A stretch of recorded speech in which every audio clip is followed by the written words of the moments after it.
Bem-vindos, amigos. No vídeo de hoje eu quero conversar um pouco com você sobre Perelandra, que é o segundo livro que compõe a trilogia cósmica do C.S. Lewis, trilogia cósmica ou trilogia de Ransom, como a gente falou no primeiro vídeo. E no outro vídeo eu já falei de Malacandra, que é o primeiro, não, além do planeta silencioso, que é o nosso.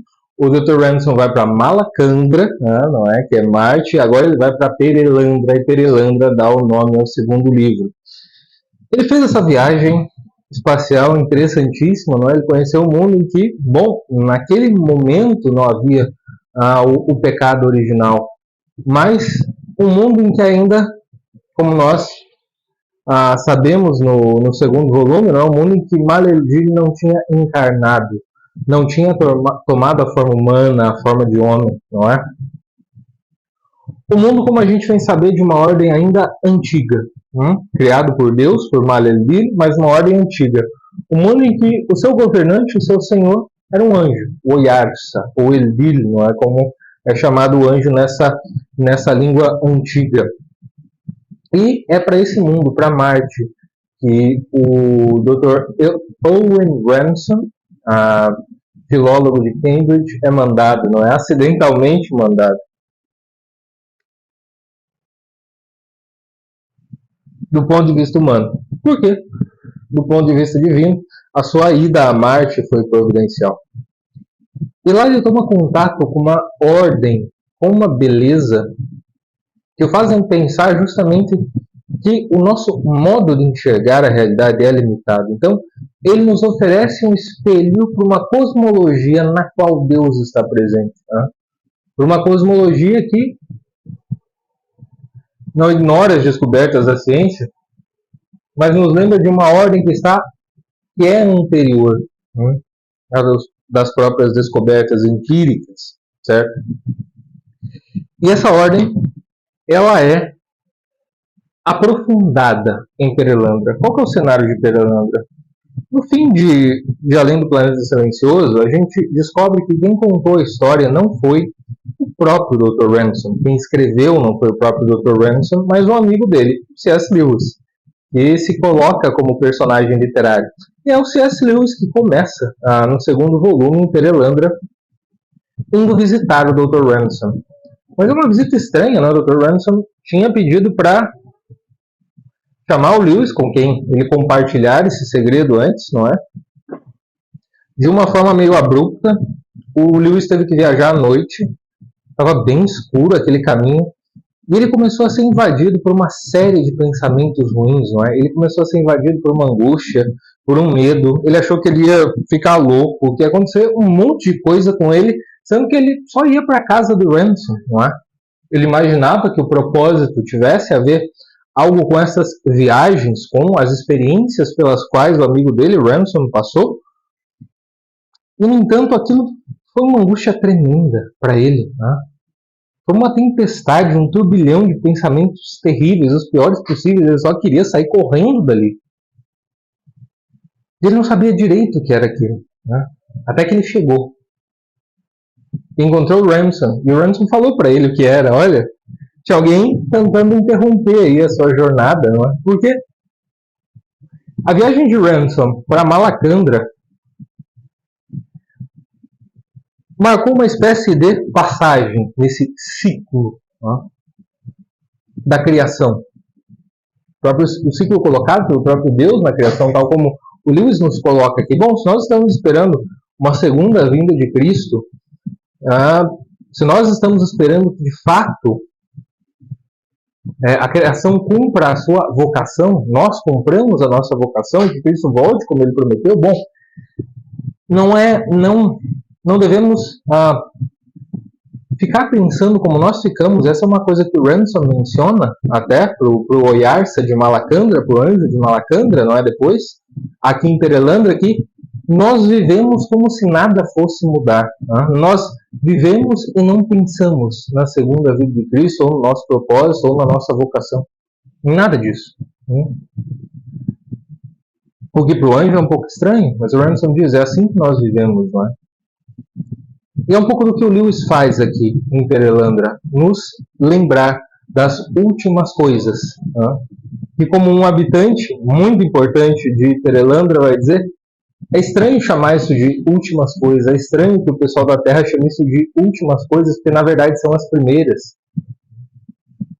Remover esse obstáculo que é o pecado, essa queda da criação humana na Terra, é simplesmente o ponto de partida para a vida verdadeira, para a vida que começa, para a vida plena para a qual, Maleldil, Deus criou os seres humanos.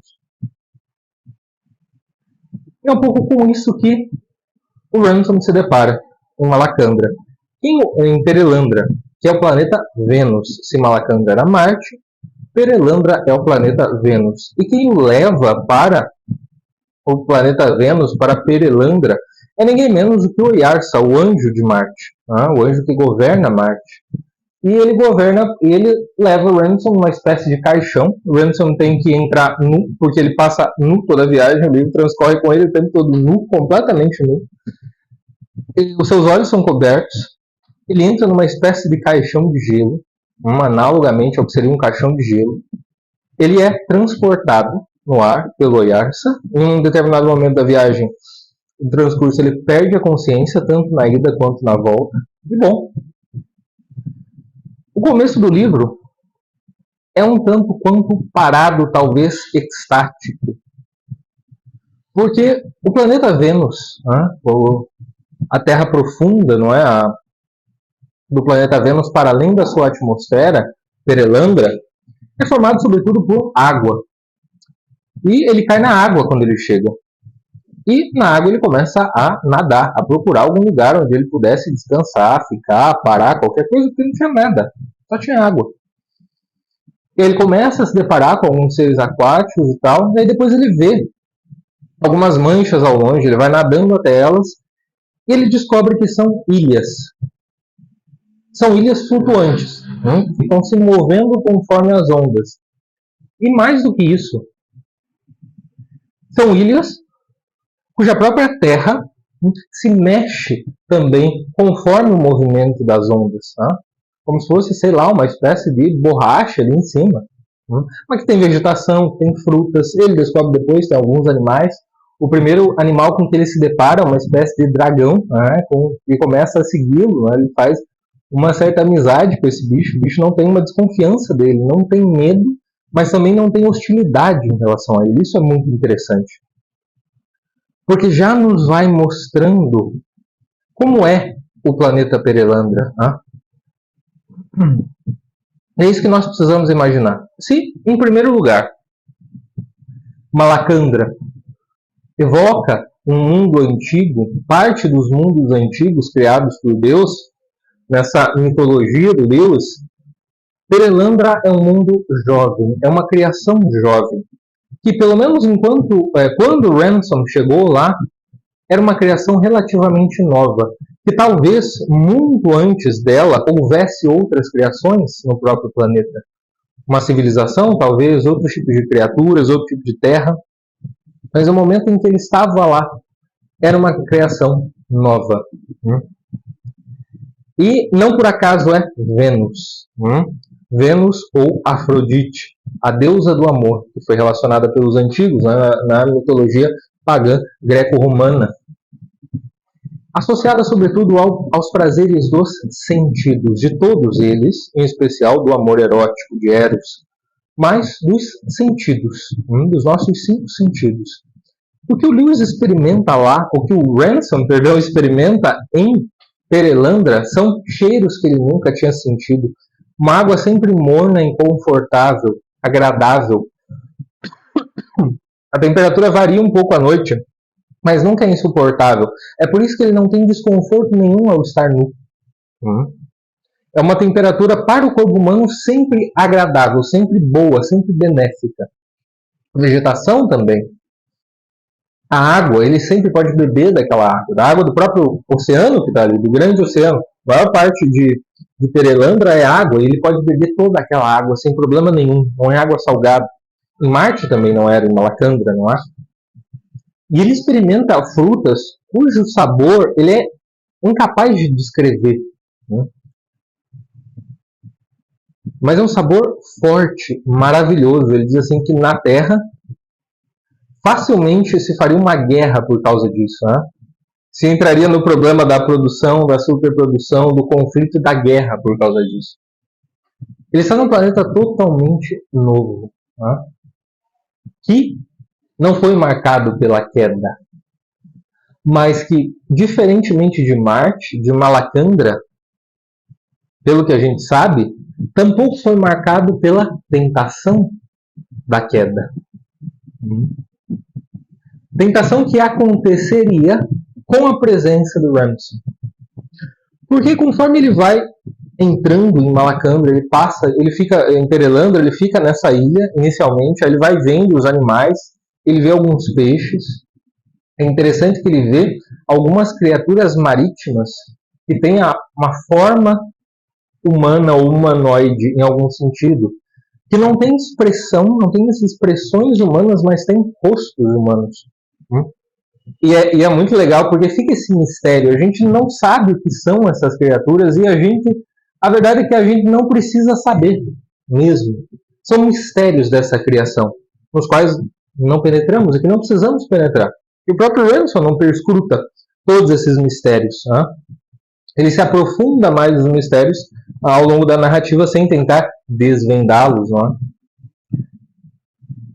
E então ele se depara com esses prazeres voluptuosos, mas ao mesmo tempo ordenados, que não trazem culpa, ou seja, ele come aquilo, ele sente um sabor absolutamente maravilhoso, incomparável com qualquer outra coisa que ele tinha provado naquelas frutas, mas ao mesmo tempo ele percebe que ele não pode avançar, que ele não deve ficar com fome, que ele não deve se abster de comer, mas que ele não pode avançar, ele não pode comer demais.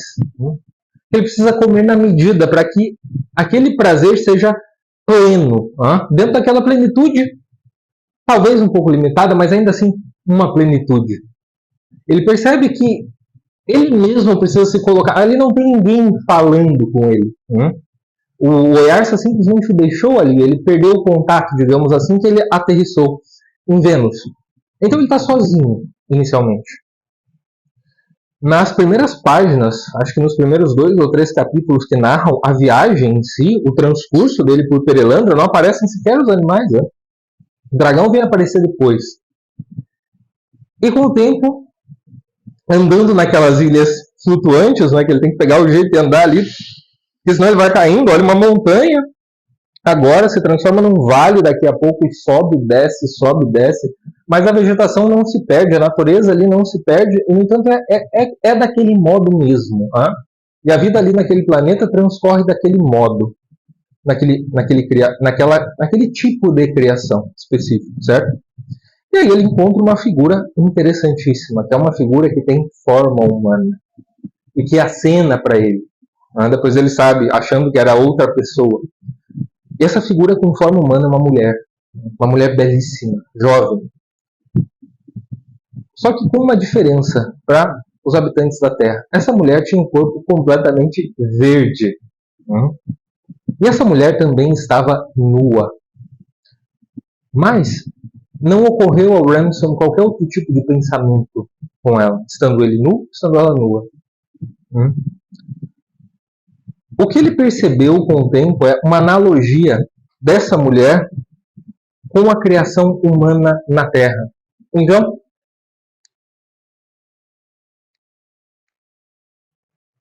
essa mulher era a Eva de Perelandra, ninguém menos do que a Eva de Perelandra, e que ela estava em busca daquele que seria o seu marido, né, que seria o pai de toda a sua descendência, tal como Malelil, Deus, tinha dito para ela, que era o rei. Esse rei aparece só no fim do livro, é só no fim que nós o conhecemos, que Ramsay o conhece, porque a maior parte da narrativa transcorre com Ramsay e a rainha, e a Eva de Perelandra, certo? Bem, eles começam a conversar e o Ramsay começa a perceber o estado de inocência daquela mulher. De inocência no melhor sentido, realmente inocência anterior ao pecado. Uma inteligência, a harmonia que ela tinha com todas aquelas criaturas, sem lhes dar nomes necessariamente ainda, porque isso viria muito depois.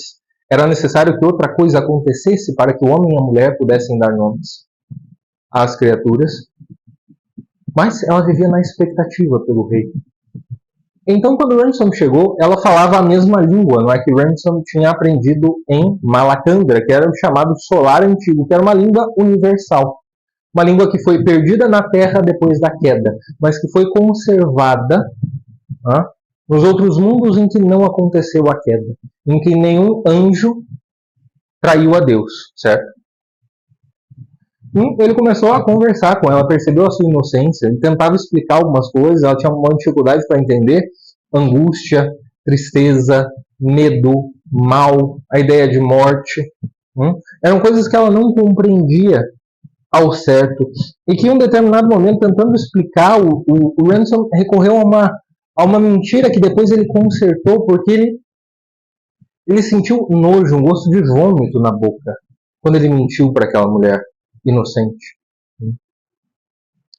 Em dado momento da narrativa, quem aparece é um velho conhecido nosso, de Malacandra, e também da Terra, porque foi um dos responsáveis pela viagem do Ransom a Malacandra, que é o Dr. Weston, aquele físico. E isso é um pouco diferente, ele fala pro Ransom. Ele reconhece o Ransom, aí ele já está falando o Solar Antigo muito bem, não está balbuciando, mas ele está falando bem a língua, o Weston. E ele diz o seguinte, uma coisa meio taylordiana ali, pro Ransom, que é bastante interessante. Porque esse livro tem uma solidez teológica muito grande. É ficção científica e teologia juntos, que o Lewis faz. Ele diz pro Ransom, olha, eu estava errado em focar apenas na física, em dizer que nós é que deveríamos dominar desse nosso jeito, vir aqui nos outros mundos e ocupá-lo quando a Terra já não nos servisse mais, já estivesse como apodrecida. Não é isso. A evolução a que eu me referia, a que eu queria chegar, e que eu só entendi depois, ela é encontrada na biologia. Mas não apenas na biologia terrestre, numa biologia cósmica, em que a evolução do ser humano chega ao espírito puro. Portanto, a raça humana pode até se mesclar com outras raças, desde que tenda ao espírito puro, a compreensão de todas as coisas. Que é digamos, a finalidade que ele percebe em todo o cosmos. Então ele diz pro Lewis, pro Ransom, num discurso mais místico de algum modo, e que na verdade é de um misticismo diabólico, é satânico, como a gente vem a perceber, porque os estudos biológicos do Weston abrem ele cada vez mais para o inferno, porque no fim é a dissolução de todas as coisas. Ele é apenas um escravo desse espírito maior de tudo, em que todas as consciências vão se diluir. Ele é um degrau nessa evolução, que ele diz, cósmica, da qual nós fazemos parte, da qual ele tem a missão de contribuir, segundo ele. Então, quando ele conhece a Eva de Perelandra, primeiro ele desconfia. Ele desconfia que não tenha havido nenhum tipo de relação íntima, sexualmente falando, entre o Ransom e ela. E o Ransom olha aquilo e fala, mas como isso seria possível? Do que você está falando?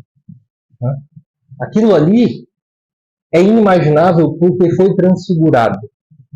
E esse é outro aspecto que eu quero abrir agora para vocês e depois eu vou concluir explicando um pouco melhor. Que se em Marte já havia alguma intensidade da criação na sua pureza, em Vênus, em Perelandra, com a presença de 2 seres humanos num estado anterior à queda, existe uma intensidade, uma vivacidade muito maior. Eu estava vendo uma palestra do pastor Doug Wilson, que ele dá um exemplo interessante. a partir das palavras do Ransom. Sempre que o Ransom tenta descrever alguma experiência intensa, mesmo física, que ele experimenta em Perelandra, ele diz que as palavras não são suficientes porque as comparações não são suficientes. As comparações com as coisas que conhecemos. Aí o pastor Doug Wilson, ele traz um exemplo muito legal, que ele fala assim, imagina só, que se no estado anterior à queda a gente tivesse como que não 5, mas 7 sentidos, certo? E aí, para alguém que só tem a experiência dos 5 sentidos, seria muito diferente, seria impossível explicar como é a experiência do 6º e do 7º. Só poderia fazer isso por uma analogia bastante limitada com a experiência dos outros 5. Portanto, o Ransom tem acesso a uma experiência humana que é muito maior do que você tem na Terra, que é muito mais intensa e que, portanto, é muito mais profundamente humana. E daí a sua dificuldade de descrever em palavras. Porque não podemos nos esquecer que o Ransom ainda faz parte da natureza caída, como nós. O Ransom é um de nós, certo? Em determinado momento, o Weston perde a consciência. Ele ameaça o Ransom com uma pistola, aí o Ransom bate nele, consegue escapar, ele perde a consciência por completo, mas o Ransom, de novo, vai atrás dele. Precisa ir atrás dele, porque o que ele poderia fazer com a Dama Verde, né, como o Ransom chamava aquela senhora, e ela o chamava de malhado, porque como ele estava nu, parte do corpo dele ficou pegou uma parte fria da atmosfera e outra parte uma parte quente, então ele ficou muito bronzeado de um lado e do outro muito branco, né? Então ele ficou malhado, é assim que ela chamava, que havia ali animais parecidos com ele. Bem, o fato é que ele não encontra de pronto o Weston, e quando ele reencontra o Weston, era uma criatura um pouco diferente, estava com a forma do Weston, mas uma expressão diferente, uma voz um pouco diferente, uma firmeza diferente. E aos poucos ele vai vendo que aquele ex-Weston, na verdade, era um não-homem. Ele não se fez um super-homem como ele acreditava, mas ele se tornou menos que homem, uma caricatura, um arremedo de homem. O que acontece é que o Weston tinha sido possuído. Então o que nós temos aqui, em vários capítulos desse romance, é o demônio que estava no Weston, tentava a Dama Verde para que ela desobedecesse a Deus, a Malelville. E o pobre advogado de Deus, ali naquela cena, era ninguém menos do que o Dr. Ewen Ramsay. E aí vem a ideia da palavra ransom, também significa resgate, né? Essa é a missão dele. É uma missão que não tem tanto o mérito dele, mas que é feita através dele. E é importante que ele tenha consciência disso. Ele precisa desenvolver essa consciência. Ele precisa lutar contra uma série de fraquezas para fazer frente a esse não-homem que tinha tomado o corpo do Weston. Porque o Weston tinha permitido, porque o Weston tinha se aberto, ou melhor, se fechado, para essa realidade satânica.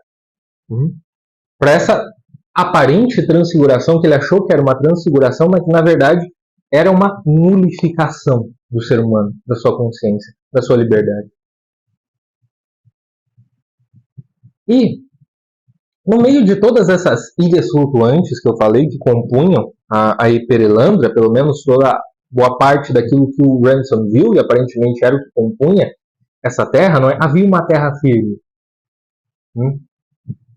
Uma terra como a nossa, o nosso planeta, chamado no ano solar antigo Fulcandra. Havia uma terra firme. E, antes do Weston aparecer, o Ransom e a Dama Verde foram até a terra firme. Eles foram lá para procurar o rei, para dar uma olhada. Ela estava sempre à procura, não é, do rei, do marido dela. E essa, digamos, era parte da sua missão, né, procurar se encontrar com o rei. E aí ela diz o seguinte: olha, vai anoitecer, a gente precisa ir embora daqui. E o Ransom pergunta: por quê? Bom, porque você não pode ficar, eu não posso ficar aqui, eu não posso dormir aqui. Malelville me proibiu de dormir aqui. E bom, Malelville é bom. Ele é o nosso pai, ele é o nosso criador. Se ele proibiu a gente de dormir aqui, de passar a noite aqui, significa que é para o nosso bem. Logo, a gente não vai desobedecer. Isso é absolutamente natural ali. Tá? Não tem uma contestação sobre essa ordem de Malelby. A contestação aparece com Weston.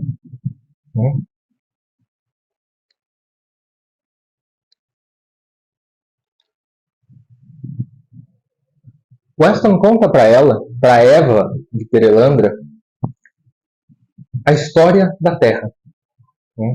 Algumas histórias, do jeito dele. Né? O não-homem que tomou o corpo de Weston, o demônio, o tentador. Ele conta algumas histórias trágicas, mas algumas histórias de grandeza.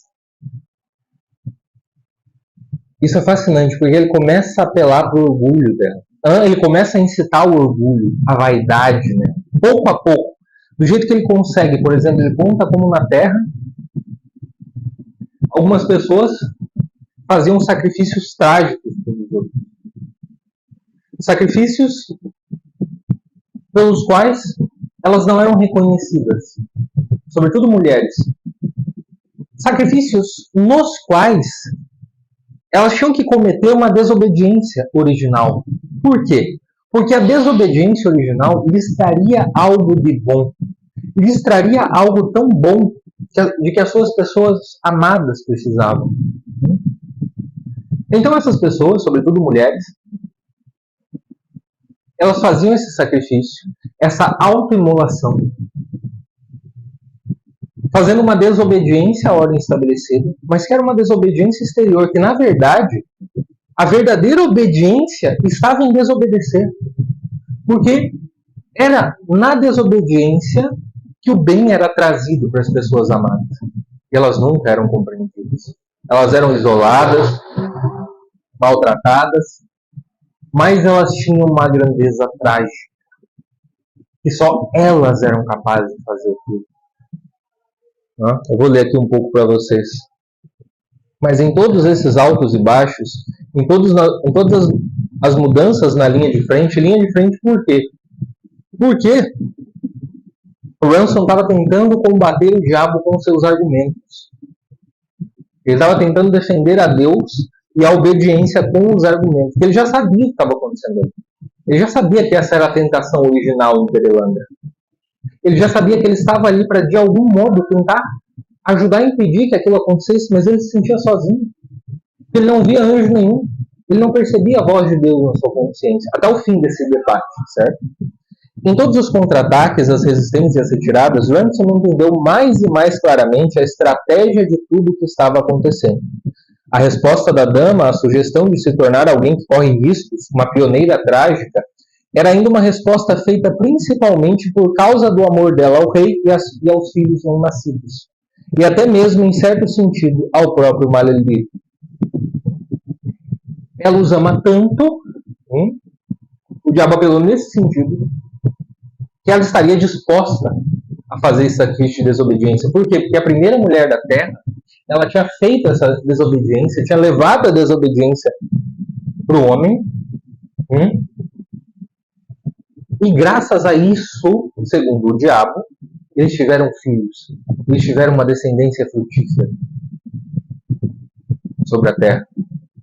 E os sacrifícios continuaram com as filhas e os filhos de Eva, sobretudo as filhas, como eu falei. A ideia de que ele poderia, de fato, não desejar ser obedecido ao pé da letra era o canal por meio do qual todo aquele dilúvio de sugestões entrara na mente dela. A verdadeira obediência, como eu disse para vocês, seria na desobediência. Mas, misturado a essa resposta, a partir do momento em que o não-homem começou suas histórias trágicas, havia um leve toque de teatralidade. A primeira sugestão, a tendência egocêntrica de pegar o papel principal no drama do mundo dela. O que aconteceu? Quem tem o papel principal aqui? Malelby. Aqui o homem e a mulher foram criados para amadurecerem, de tal modo que eles usam a linguagem, tanto ele quanto ela, de mais jovem e mais velho. Obrigado, malhado, você me fez mais velha quanto a isso. Quer dizer, você me fez mais sábia. Ontem eu era jovem, hoje eu sou mais velha. Porque hoje eu sei uma coisa que eu não sabia. E esse era o propósito deles nesse estágio da criação. Que eles fossem amadurecendo para aceitar livremente a vontade de Deus. O que surge nesse momento preciso, em que eles estão amadurecendo, em que ela está amadurecendo de um lado, e depois a gente vem a saber, o rei está amadurecendo de outro lado, sozinho, em circunstâncias precisas, concretas, tais como as dela, não é? É que a tentação, de algum modo, fez parte desse processo de amadurecimento. Para que eles pudessem livremente dizer não a ela. Estava claro que todo o esforço do não-homem era para reforçar esse elemento. O elemento dela ser a protagonista no drama do seu mundo. Enquanto isso fosse apenas uma gota, por assim dizer, no mar da mente dela, o inimigo não seria bem sucedido. Talvez, enquanto a criação permanecesse assim, ela estivesse protegida da desobediência verdadeira.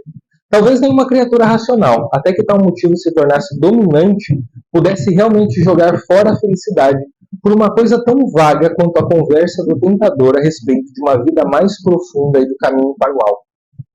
O que nós temos aqui, meus amigos, que me pareceu absolutamente fascinante?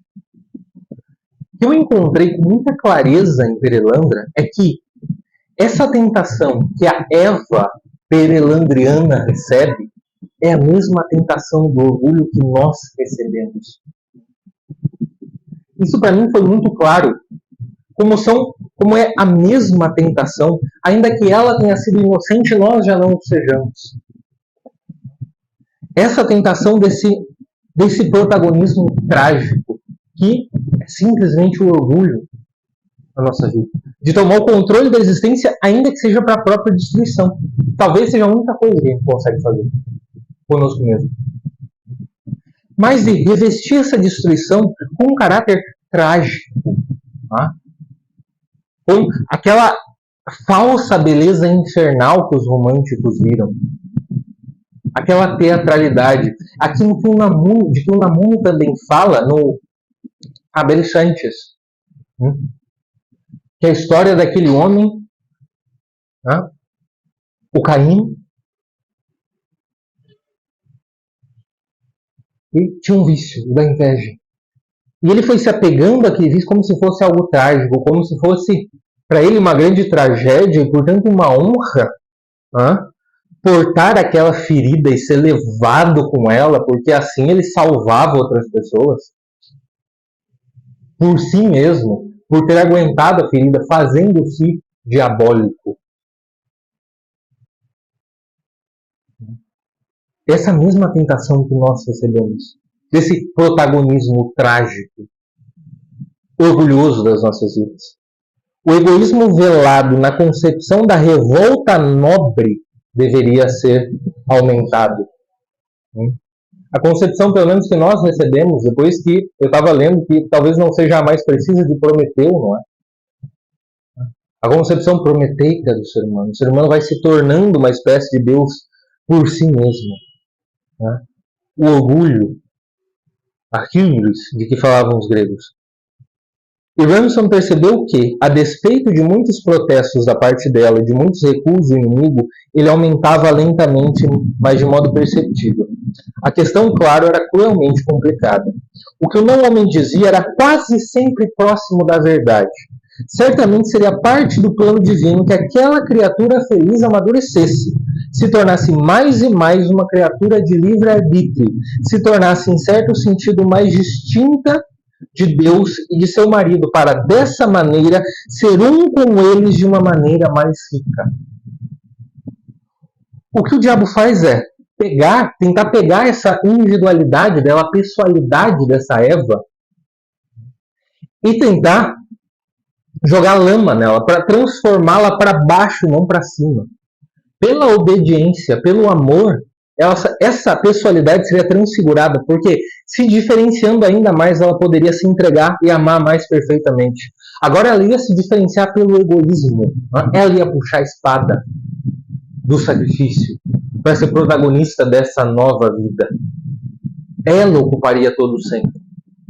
Percebam que é um convite à diferenciação, à pessoalidade também, pelo menos em aparência. Mas na realidade não. Um convite à verdadeira anulação. Então a personalidade só existe em função de Deus. Na nossa imagem e semelhança dele. E quando nós refletimos com os nossos olhos, aqui, simbolicamente falando, as pessoas que nós amamos, e nos vemos refletidos nos olhos dela. De fato, ele tinha visto esse mesmo processo acontecer desde o momento em que a encontrara, inconscientemente o tinha assistido. Ela estava amadurecendo, se tornando mais ela mesma, porém dentro desse estado de inocência. A tentação daquele momento, se vencida, seria o próximo e maior passo na mesma direção. Uma obediência mais livre, mais racional, mais consciente que qualquer uma que ela já tivesse conhecido, estava sendo colocada ao alcance dela como uma criança. Ela aprende a obedecer pela autoridade amorosa dos pais. E depois ela vai crescendo e vai entendendo por que ela precisa obedecer, porque tais e tais coisas são perigosas, são maléficas e outras são boas.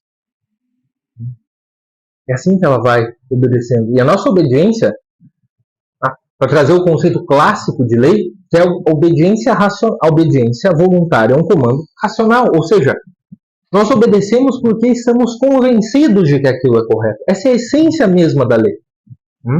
E não a sua concepção positivista de que a lei positivada deve ser obedecida, senão a força será aplicada, etc, etc. Não. Existe aí uma consciência. Esse é o núcleo. O conceito central de lei.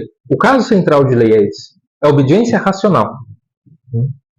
Mas por essa mesma razão, o passo fatal e falso que, uma vez dado, a lançaria na terrível escravidão dos desejos, do ódio, da ganância e da dominação que nossa raça conhece tão bem, soaria verdadeiro. Ou seja, soaria como liberdade para ela. O que o fez ter certeza de que o elemento perigoso no interesse dela estava crescendo foi o seu progressivo desprezo pelo cerne intelectual do problema. A razão dela foi ficando de lado. Foi ficando mais difícil fazê-la voltar aos dados, uma ordem de Malelbin, uma incerteza completa a respeito dos resultados de quebrá-la e uma felicidade presente tão grande que dificilmente qualquer mudança seria para melhor. Olha o diabo agindo pela imaginação aí. Pela imaginação, primeiro ele afasta a imaginação da vontade, depois ele age sugerindo pensamentos, afastando a pessoa da realidade. A massa exagerada de imagens esplêndidas que o não-homem suscitara e a importância transcendente da imagem central levaram embora tudo aquilo. Ela ainda estava em sua inocência. Nenhuma intenção maligna se formara na mente dela, mas, se a vontade dela não estava corrompida, sua imaginação já estava repleta de formas brilhantes e venenosas. Isso não pode continuar, pensou Ransom pela segunda vez. Mas todos os seus argumentos demonstraram-se em longo prazo ineficientes. E a situação continuou. Ela foi cativada primeiro pela imaginação. Ela foi enganada primeiro pela imaginação. Como disse o padre Castellani, uma frase que eu não canso de repetir, não é? A imaginação é o suporte da esperança, mas também é a sede do terror. É pela imaginação que o não-homem, que o tentador, entrou na cabeça dessa Eva perelandriana. E contra isso, claro, era uma criatura que não precisava dormir, que era por intelecto, que estava ligada o tempo inteiro. Os argumentos do Ransom eram muito difíceis, porque as falsas razões sofistas eram sempre próximas da verdade, mais aptas a apelar essa imaginação dela para neutralizar a razão. E o Ransom tinha poucos recursos para rebater. E aí ele se vê diante de outro problema, importantíssimo aqui nessa história. Ele pensou, o que eu posso fazer? Eu não consigo vencer essa criatura no debate. Então ele começa a rezar. Ele se sente completamente sozinho. Ele acha que tudo está acabando ali. Ao mesmo tempo ele sabe que aquela tentação não vai durar para sempre, não é? Aquilo vai acabar em algum momento, mas como vai acabar? Ele está ali, então ele precisa fazer alguma coisa, mais o quê? E aí vem outra parte interessantíssima, que é, ele reza e ele tem o discernimento ali de que ele precisa enfrentar aquela criatura fisicamente. Ele precisa partir para porrada com o demônio que tomou o corpo do Weston. E aí ele fala, cacete, não dá, não, isso é idiotice, não tem como. Porque daí ele começa a colocar um monte de medo, de objeção. Fala, cara, pô, eu sou um filólogo de Cambridge, esse negócio de brigar não é comigo, nunca foi, entendeu? E, porra, cara, é o diabo que tá ali. Não vou brigar com o Weston, eu vou brigar com o capeta. É óbvio que eu vou perder, eu vou morrer. E a Eva vai cair, e aí acabou tudo esse negócio. Entende? Já era. Não tem como. E até que ele vê que, cara, é a única coisa mesmo que ele tem pra fazer. Ele começa a pensar, olha, ele tá se valendo do corpo do Weston. O Weston também é um acadêmico de meia idade que nem eu. Então a gente tem mais ou menos a mesma estrutura física. O Weston seria tão briguento quanto eu, tão lutador quanto eu. Então, cara, é uma briga parelha, né? É o intelecto do demônio, mas é o corpo do Weston, então parece que é isso, né? Eles começam a brigar mesmo, eles saem na porrada, uma briga intensa.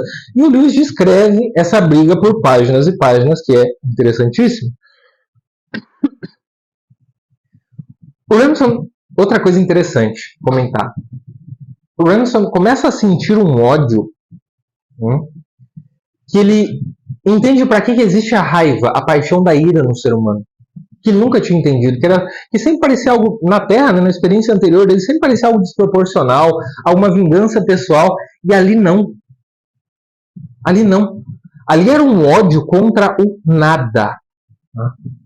Era um ódio contra a anulação de todas as coisas. Contra aquilo que queria anular a vida. Esse é o ódio que ele começa a sentir. E daí ele tira uma força física para dar porrada lá no corpo do Weston. Beleza. Em um determinado momento eles vão para a água, continuam brigando. Olha que interessante. Uma referência a Gênesis 5:13, eu acho. Acho que é no capítulo 5. Não, no capítulo 1 ainda, acho que é versículo 13. Depois da queda, em que Deus fala para a serpente, não é, que eu porei inimizade entre ti e a sua descendência, a descendência de Eva, e tu lhe ferirás o calcanhar e ela lhe esmagará a cabeça. Em determinado momento que eles estão brigando lá e o Ransom joga o não-homem no chão, esse não-homem morde o seu calcanhar. E essa ferida fica, ela não vai embora. A ferida que permanece. Ele permanece o tempo inteiro com essa ferida. E a criatura começa a perder, chama um peixe que tem lá, bom, ele tinha forma humana ainda, os animais eram dóceis para os humanos, ele sobe na cabeça desse peixe, que parecia uma espécie de cela, e vai embora. Aí o Ransom faz a mesma coisa, ele já tinha cavalgado no peixe junto com a dama, não é? Então eles entram na água, vão.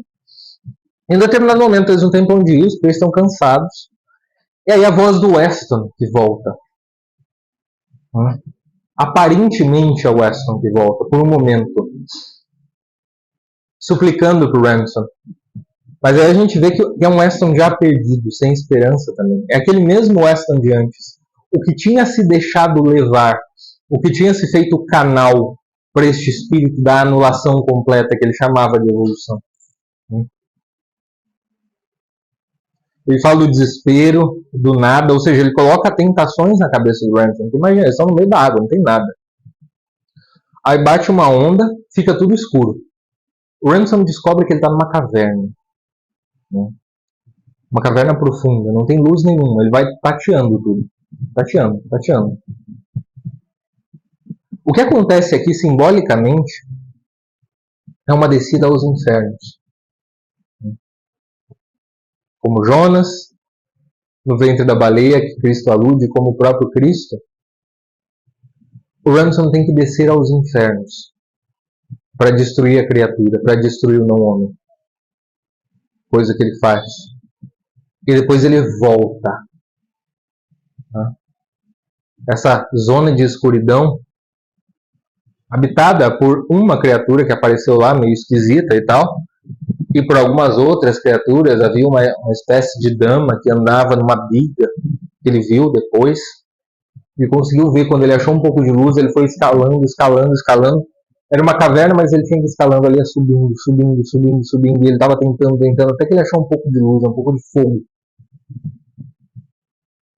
E essa foi a sua descida aos infernos.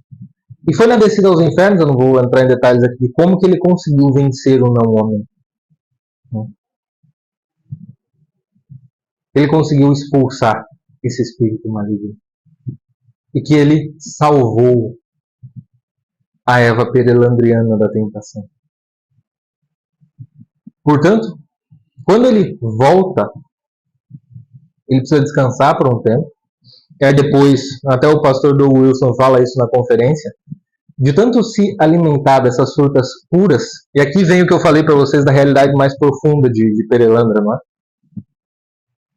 De tanto se alimentar dessa água mais pura, comer desses frutos mais puros, o Ransom é um novo homem. Ou seja, o que nós temos aqui também, ao longo da trilogia cósmica, é um caminho de santificação do Ransom. É por isso que ele fala, em determinado momento, eu estou vivendo na mitologia. A mitologia não é sinônimo de mentira, mas um conjunto de acontecimentos arquetípicos que podem ou não ser fatos. E no caso do que ele estava passando aqui, os acontecimentos arquetípicos eram também fatos, humanamente falando. Mas que simbolicamente poderiam não ser. Na possibilidade mitológica. Ele estava vivendo num mito. A coisa era aquilo que estava acontecendo e ao mesmo tempo tinha um sentido muito maior. De uma história que sempre seria contada. Tinha uma carga simbólica, uma carga de eternidade no que ele estava vivendo. E também assim a nossa vida na luta pela santificação. É o que acontece com Ransom. E chamados a sermos outro Cristo, a carregar a nossa cruz, que o Ransom também foi chamado, ele também teve que aceitar a sua cruz.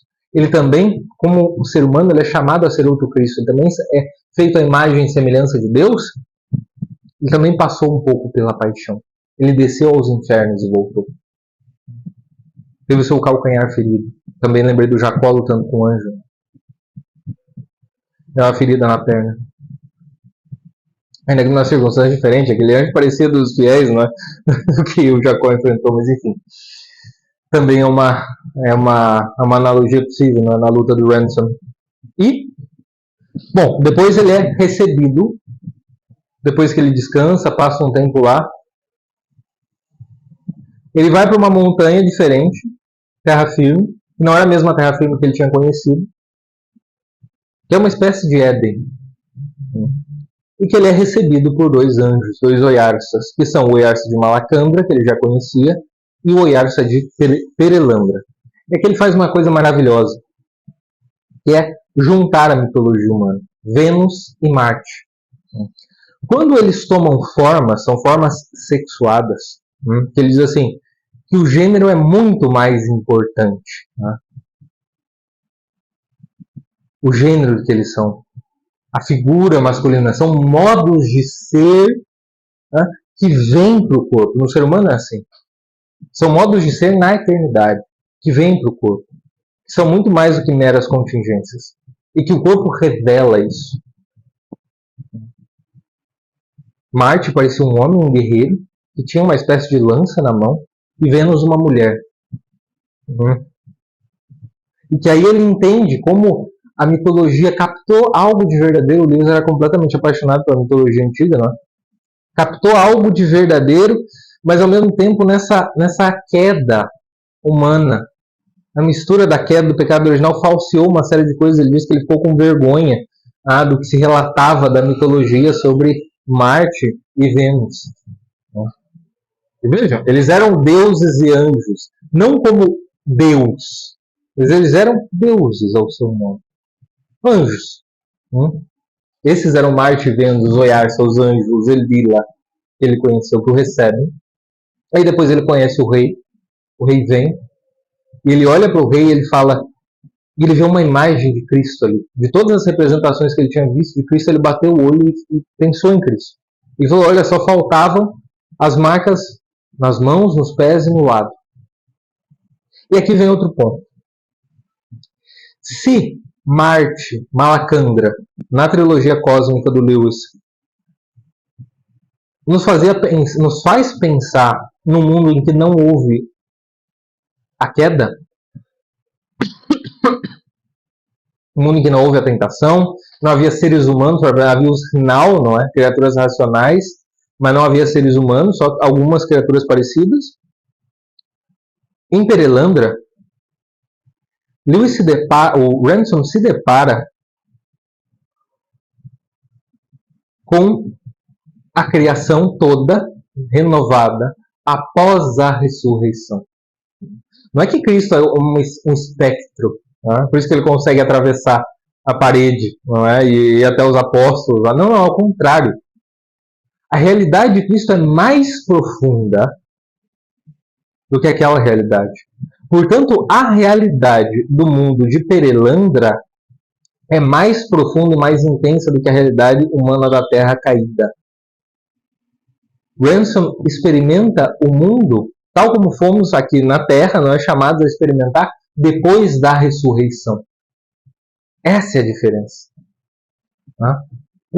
Isso é fascinante, porque isso coloca na nossa imaginação, Deus atuando como um anjo verdadeiro aqui, colocando na nossa imaginação a ressurreição. O céu, de verdade. Não como uma coisa espectral. E como a realidade da diferença entre homem e mulher, ela vai ser mais profundamente vivida no céu. E quando Cristo fala que ninguém será dado, ninguém vai casar, nem será dado em casamento, nem nada desse tipo de coisa, olha, não significa que é algo inferior, mas que é algo muito maior e melhor, que transcende. Que isso aqui é uma antecipação. É nisso que ele nos faz pensar. Também. E aí depois disso, ele fica com um ano, com o rei e a rainha de Perelandra, até que chega a hora dele voltar para casa. E assim termina o segundo volume da trilogia cósmica do C.S. Lewis. Meus amigos, um livro absolutamente fascinante, não é? Por esse combate